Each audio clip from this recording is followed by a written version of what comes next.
ನೆನ್ನೆ ಅಷ್ಟೊಂದು ಜನ ರಾಜಕಾರಣಿಗಳು ಬಂದಿದ್ರು. ಅವಶ್ಯಕತೆ ಇತ್ತ? ಚಿಕ್ಕಬಳ್ಳಾಪುರದಿಂದ ಪ್ರದೀಪ್ ಈಶ್ವರ್ ಅವರು ಬಂದಿತ್ತು, ಅವಶ್ಯಕತೆ ಇತ್ತ? ಬ್ಯಾಂಗ್ಳೂರಿಂದ CM DCM ಬಂದಿದ್ರು, ಅವಶ್ಯಕತೆ ಇತ್ತ? ಬೇರೆ ಬೇರೆ ಕಡೆಯಿಂದ ಜಮೀರವರು ಬಂದಿದ್ರು, ಅವಶ್ಯಕತೆ ಇತ್ತ? ಎಸ್, ಈ ರಾಷ್ಟ್ರೀಯ ಪಕ್ಷಗಳಿಗೆ ಅವಶ್ಯಕತೆ ಇದೆ. ಏನಿದು ಬರೀ ಕಾಂಗ್ರೆಸ್ಸಿಂದ ಹೇಳ್ತಾರೆ ಅಂತ ತಿಳ್ಕೊಳಕ್ ಹೋಗಬೇಡಿ. BJPಯಿಂದಲೂ ಮಾಜಿ ಯಡಿಯೂರಪ್ಪನವ್ರು ಬಂದಿದ್ರು, CM. ಇಲ್ಲಿ ಯಾಕೆ ಇದನ್ನ ಹೇಳ್ತಾ ಇದ್ದೀನಿ ಅಂತ ಹೇಳಿದ್ರೆ, ಈ ರಾಜಕೀಯನೇ ಒಂಥರ ಜಾತ್ರೆ ಸಮಿತಿ ತರ ಆಗ್ಬಿಟ್ಟಿದೆ ಕಣ್ರಿ. ಯಾವನ್ ರಾಜಕೀಯಕ್ಕೆ ನಿಂತುಕೊಳ್ತಾನೆ ಅವನು ಕೋಟಿಗಟ್ಟಲೆ ದುಡ್ಡಿರ್ಬೇಕು ಮೊದಲನೇದಾಗಿ. ಈಗ ಶ್ರೀನಿವಾಸ ದಾಸ್ಕರಿಯಪ್ಪರು 5 ಕೋಟಿ ಕೊಟ್ಟಿದ್ದಾರೆ ಚಿಲ್ರ, ಇವರು ಚಿಲ್ರ ಕೊಟ್ಟಿದ್ದಾರೆ, 4 ಕೋಟಿ ಚಿಲ್ರ ಕೊಟ್ಟಿದ್ದಾರೆ. ಸಾಲನೇ ಇದೆ ಅವರಿಗೆ. ಸಾಲ ಹೆಂಗೆ ಕೊಟ್ಟರು ಸಮರ್ಥ ಅವರಿಗೆ ಅಂತ ಕೆಲವರು ಪ್ರಶ್ನೆ. ನೋಡೋಣ ಮುಂದಿನ ದಿನಗಳಲ್ಲಿ ಅವ್ರು ಏನು ಕೊಡ್ತಾರೋ ನೋಡೋಣ.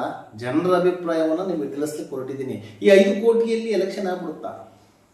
ಅಲ್ಲ, ಅಟ್ಲೀಸ್ಟ್ ಓಷ್ಟು ಮಾಡ್ಕೊಂಡ್ರು ಸಮೇತನು ಎಲೆಕ್ಷನ್ ಆಗ್ಬಿಡುತ್ತಾ? ಸಮರ್ಥ ಅವ್ರ ಹತ್ರ ಇರ್ತಕ್ಕಂಥ ಹಣದಲ್ಲಿ ಎಲೆಕ್ಷನ್ ಆಗುತ್ತಾ? ಇವೆಲ್ಲ ವಾಸ್ತವ ಬೇರೆ ಇರುತ್ತೆ. ಚುನಾವಣಾಧಿಕಾರಿಗಳು ದುಡ್ಡು ಹಚ್ಬೇಕಾದ್ರೆ ಕಣ್ಣು ಮುಚ್ಕೊಂಡಿರ್ತಾರ? ಯಾಕೆ? ಸತ್ಯ ತಾನೇ. ಒಂದೊಂದು ಮನೆಯಲ್ಲಿ ಎಷ್ಟೆಷ್ಟು ಓಟುಗಳಿದ್ದಾವೆ, ಆ ಓಟುಗಳಿಗೆ ಎಷ್ಟೆಷ್ಟು ಹಣ ಕೊಡಬೇಕು ಅಂತ ಕ್ಯಾಲ್ಕುಲೇಷನ್ ಮಾಡ್ತಾ ಇರ್ತಕ್ಕಂಥ ಮೈಂಡ್ ಸೆಟ್ ಅನ್ನ ಯಾವ ಕಡೆ ಇಟ್ಟಿದ್ದೀರಾ ಅಧಿಕಾರಿಗಳೇ? 5 ಕೋಟಿ 10 ಕೋಟಿ ಇಟ್ಕೊಂಡ್ರೆಲ್ಲ ರಾಜಕೀಯಕ್ಕೆ ನಿಂತ್ಕೊಳ್ಬೇಕು ಅನ್ನಂಗಿದ್ದಿದ್ರೆ MLA ಎಲೆಕ್ಷನ್ಗೆ ಒಬ್ಬ ಸಾಧಾರಣ ವ್ಯಕ್ತಿ ನಿಂತು ಗೆದ್ದಿರೋಣ, ಒಬ್ಬ ಸಾಧಾರಣ ವ್ಯಕ್ತಿ ನಿಂತ್ಕೊಂಡು ಗೆದ್ದಿರೋಣ. ಕೋಟಿಗಟ್ಟಲೆ ಹಣ ಬೇಕು MLA ಎಲೆಕ್ಷನ್ನಿಗೆ, ಕೋಟಿಗಟ್ಟಲೆ. ಮ್ಯಾಕ್ಸಿಮಮ್ 50 ಬೇಕ್ರಿ, ಮಿನಿಮಮ್ 50 ಬೇಕ್ರಿ, ಮಿನಿಮಮ್ 50 ಬೇಕು. ಖರ್ಚು ಮಾಡಿ ಬದುಕೊಳ್ಳಲ್ಲ, ಅದು ಗೊತ್ತಿಲ್ಲ. ಅದಕ್ಕೆ ಎಷ್ಟು ಜನ ಈ ಗೋಣಿಗಳು ಅವು ಇವು ಇನ್ನು ಕಳೆದಂತೆ ಮಾಡೋರು ಎಲ್ಲರೂ ಮಿಂಗಲು. ಒಬ್ಬ ಎಲೆಕ್ಷನ್ ನಿಂತ್ಕೋಬೇಕು MLA ಎಲೆಕ್ಷನ್ಗೆ ಅಂತಂದ್ರೆ ಅವರೆಲ್ಲರೂ ಟಚ್ ಆಗಿರ್ಬೇಕು. ಅವರು ಕಂಟಿನ್ಯೂಟಿ ಆಗ್ಬೇಕಲ್ಲ, ಮುಂದೆ ಕಂಟಿನ್ಯೂಟಿ ಆಗ್ಬೇಕಲ್ಲ ಅವರ ದಂಧೆಗಳು. ಎಲ್ಲಿ ಬಂತು ನೋಡಿ, ಅವಾಗ ಮತ್ತೆ ಅಧಿಕಾರಿಗಳು ಏನು ಮಾಡೋಕ್ಕಾಗುತ್ತೆ? ದಯವಿಟ್ಟು ನಾನು ಇಲ್ಲಿ ಹೇಳಕೊಟ್ಟಿರ್ತಕ್ಕಂಥದ್ದು ಯಾವಕ್ಕೆ ಅಂತ ಹೇಳಿದ್ರೆ, ದಾವಣಗೆರೆ ದಕ್ಷಿಣ ವಿಧಾನಸಭಾ ಕ್ಷೇತ್ರದಲ್ಲಿ ಇವತ್ತು ಒಬ್ಬೊಬ್ಬ ವಿಡಿಯೋದವರು ಒಂದೊಂದು ರೀತಿಯಾಗಿ ಹೇಳ್ಕೊಂತ ಹೊರಟಿದ್ದಾರೆ ಅಂತ ಹೇಳಿದ್ರೆ, ಅವರಿಗೆ ಸಾಮಾನ್ಯ ಖರ್ಚು ಮಾಡಿದಾರ? ಯಾರು ರೊಕ್ಕ ಇಸ್ಕೊಳ್ಳಿಲ್ಲ ಮಾಡಿದ್ದಾರೆ ಹೇಳಿ? ದುಡ್ಡು ಇಸ್ಕೊಳ್ಳೇ ಇರ್ಲಂಗೆ ಯಾರು ಪ್ರಚಾರ ಮಾಡ್ತಾರೆ? ಮೀಡಿಯನು ಹಾಗೆ ಅದೇ ರೀತಿ ಆಗ್ಬಿಟ್ಟಿದೆ, ಪತ್ರಿಕೆಯವ್ರು ಬಿಡಿ ಅದು ಅದೇ ರೀತಿಯಾಗಿದೆ. ಮತ್ತು ಯಾರು ಹಣ ಇಲ್ದಂಗೆ ಸಮಾಜ ಸೇವೆ ಮಾಡ್ತಾರೆ? ಸಮಾಜ ಸೇವೆ ಮಾಡಬೇಕಲ್ವಾ? ಹೆಂಗ್ ಮಾಡ್ಬೇಕದು ಸಮಾಜ ಸೇವೆ? ಈ ರೀತಿನ ಹಣ ಹಂಚಿಬಿಟ್ಟು, ಹೆಂಡ ಹಂಚಿಬಿಟ್ಟು, ಕಂಡ ಹಂಚಿಬಿಟ್ಟು ಗೆಲ್ಲೋದು ಇದಲ್ಲ ರಾಜಕೀಯ.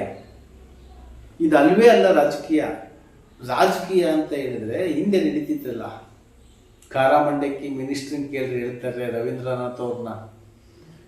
ನಾನು ಸಹ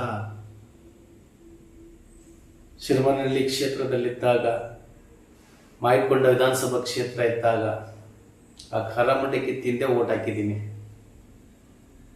ಏಕೆಂದ್ರೆ ಈ ವ್ಯವಸ್ಥೆ ಬದಲಾವಣೆ ಆಗ್ಬೇಕು ಕಣ್ರಿ. ಅವ್ರು ಎಷ್ಟು ಸಲ ಮಂತ್ರಿ ಆಗಿದ್ದಾರೆ ರವೀಂದ್ರನಾಥ್ ಅವರು? ಹಣ ಹಂಚೋದು ಬೇಡ, ಹಣ ತಗೊಳ್ಳೋದು ಬೇಡ ಅಂತಾರಲ್ಲ, ಅದೇ ರೀತಿಯಾಗಿ ಬೆಳೆದ್ಬಿಟ್ರು. ಬಿಟ್ಟಿಲ್ಲಿ ನಾನು ಹೇಳ್ಕೊಟ್ಟಿರ್ತಕ್ಕಂಥ ವಿಚಾರ ಏನಪ್ಪ ಅಂತ ಹೇಳಿದ್ರೆ, ಈಗಿನ ವಾತಾವರಣಕ್ಕೆ ಮಿನಿಮಮ್ 50ರಿಂದ 60 ಕೋಟಿ ಬೇಕು. ಬಟ್ ಇಲ್ಲಿ ಇವ್ರು ತೋರಿಸೋದು 5 ರಿಂದ 6 ಕೋಟಿ ಆದಾಯ ತೋರಿಸ್ತಾರೆ. ಮತ್ತು ಇನ್ನು ಉಳಿದಿರ್ತಕ್ಕಂಥ ಆದಾಯ ಹೇಗೆ ಬರುತ್ತೆ? ಆಮೇಲೆ ಈ ಊರಿಂದ ಗಡಿ ಭಾಗದಲ್ಲಿ ನಿಂದಿಸ್ಬಿಟ್ಟು ಗಾಡಿಗಳನ್ನೆಲ್ಲ ಚೆಕಿಂಗ್ ಮಾಡ್ತಿರಲ್ಲ, ಏನು ಕಾರ್ಗಳಾಗ ಒಯ್ತಾರೆ ಅವ್ರ ಹಣನ. ಅವ್ರು ಎಡಬಲ ಇರ್ತಕ್ಕಂಥವ್ರು ಚೆಕ್ ಮಾಡಿದ್ರು ಸಾಕು ಸ್ವಾಮಿ, ಹಣ ಯಾರ್ಯಾರಿಗೆ ಎಲ್ಲೆಲ್ಲಿ ಹಂಚ್ತಾರೆ ಅಂತ ಗೊತ್ತಾಗುತ್ತೆ. ಸುಮ್ಮನೆ ಇವೆಲ್ಲ ಊಹಾಪೋಹಗಳನ್ನೆಲ್ಲ ಬಿಡಿ ಅಧಿಕಾರಿಗಳೇ. ನಮಗೆ ಆದೇಶ ಇರುತ್ತೆ, ಆ ದೇಶ ಅವ್ರ ಸೇಫ್ಟಿಗೋಸ್ಕರನೇ ನೀವು ಇರೋದು. ಅರ್ಥ ಆಯ್ತಾ? ಅವ್ರ ಸೇಫ್ಟಿಗೋಸ್ಕರನೇ ನೀವು ಇರೋದು. ಯಾಕಂದರೆ ಪಾಪ ನೀವು ಇಲ್ಲಿ ಇರಬೇಕಲ್ಲ ಭಾಳ ದಿವಸಗಟ್ಟಲೆ, 2 3 4 ವರ್ಷಗಟ್ಟಲೆ ಇರ್ತಿರಲ್ಲ. 2 ವರ್ಷ ಆ ದೇಶ ಇದ್ದಿದ್ದನ್ನೇ ತೆಗೆದು ಈಗ 1 ವರ್ಷಕ್ಕೆ ತಂದು ನಿಲ್ಲಿಸಿದ್ದಾರೆ ನಮ್ಮ ರಾಜ್ಯದ ಗೃಹ ಮುಖ್ಯಮಂತ್ರಿಗಳು ಹಾಗೂ CM ಅವರು. 2 ವರ್ಷ ಇತ್ತು ಅವ್ರದ್ದು ಅಧಿಕಾರ ವ್ಯಾಪ್ತಿ, ಈಗ 1 ವರ್ಷಕ್ಕೆ ತಂದು ನಿಲ್ಲಿಸಿದ್ದಾರೆ. ಇನ್ನೊಂದು ಸ್ವಲ್ಪ ದಿವಸ ನೀವು ಹಿಂಗೆ ಸುಮ್ಮನಿದ್ರೆ 6 ತಿಂಗಳಿಗೆ ತಂದು ನಿಲ್ಲಿಸ್ತಾರೆ. ಗೊತ್ತಿರಲ್ಲ 6 ತಿಂಗಳಿಗೆ ಎಷ್ಟು ಕೊಟ್ಟು ಬರಬೇಕು, ವರ್ಷಕ್ಕೆ ಎಷ್ಟು ಕೊಟ್ಟು ಬರಬೇಕು, 2 ವರ್ಷಕ್ಕೆ ಎಷ್ಟು ಕೊಡ್ತಿದ್ರಿ, ಇವೆಲ್ಲವನ್ನೂ ಸಹ ನೀವು ಅಂದರೆ ನೀವೇನು ಮಾಡೋಕ್ಕಾಗಲ್ಲ. ನೀವು ಆ ಪೊಸಿಷನ್ ಹೇಗಿದೆ ಅದು ನಡ್ಕೊಳ್ತಾ ಹೋಗ್ತೀರ. ದಂಧೆಗಳು ಜಾಸ್ತಿ ಆಗ್ತವೆ, ಕಳ್ಳಕಾಕರು ಜಾಸ್ತಿ ಆಗ್ತಾರೆ, ನಿಮಗೆ ಬಕೆಟ್ ಹಿಡಿಯುವಂಥ ಫಾಲೋವರ್ಸ್ಗಳು ಜಾಸ್ತಿ ಆಗ್ತಾರೆ. ನೋಡೋಣ ಸಮಾಜ ಬದಲಾವಣೆ ಆಗುತ್ತೋ, ನಾವೇ ಬದಲಾವಣೆ ಆಗ್ತೀವೋ, ಅಥವಾ ನೀವು ಸಮಾಜ ಬದಲಾವಣೆ ಮಾಡ್ತಿರೋ, ಅಥವಾ ರಾಜಕಾರಣಿಗಳೇ ಸಮಾಜವನ್ನು ಬದಲಾವಣೆ ಮಾಡ್ತಾರೋ, ಅಥವಾ ರಾಜಕಾರಣವನ್ನೇ ಜನರು ಬದಲಾವಣೆ ಮಾಡ್ತಾರೋ ಎಂಬುದ್ರ ಬಗ್ಗೆ ಮುಂದಿನ ದಿನಗಳಲ್ಲಿ ವಿಡಿಯೋ ಸಮೇತ ಮತ್ತೆ ನಿಮಗೆ ಮಾಡಿ ತಿಳಿಸ್ತೀನಿ. ಒಂದಂತೂ ಸತ್ಯ, ನ್ಯಾಯವಾಗಿದ್ದವನಿಗೆ 1000 ಜನ 1000 ಹೇಳಿದ್ರು ನಾಟಲ್ಲ. ಇವತ್ತು ಖಾಲಿಪಿಲ್ಲಿ ವ್ಯಕ್ತಿಗಳೆಲ್ಲ ಕರೋಡ್ಪತಿಗಳಾಗ್ತಾರೆ ಅಂತ ಹೇಳಿದರೆ ಪ್ರಾಮಾಣಿಕ ಮನುಷ್ಯ ಒಬ್ಬ ಕರೋಡ್ಪತಿನಿ ಎಂಬುದನ್ನು ನಾನು ಪ್ರೂವ್ ಮಾಡಕ್ಕೆ ಹೊರಟಿದ್ದೀನಿ.